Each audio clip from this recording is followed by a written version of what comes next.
A US P8-A Poseidon aircraft was conducting a surveillance flight over reclaimed land islands China is building in the contested South China Sea. In response, China's Navy issued 8 warnings and told the aircraft's pilots to turn away.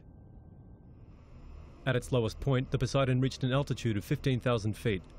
Footage taken by the Poseidon shows construction activities on the island and Chinese Navy ships nearby. On Fiery Cross Reef Island, for instance, military barracks, a lookout tower and a runway have already been built. The US is now considering pushing its aerial and surface missions closer to the islands. Until now, the US has stayed outside the island's 12 nautical mile territorial zone.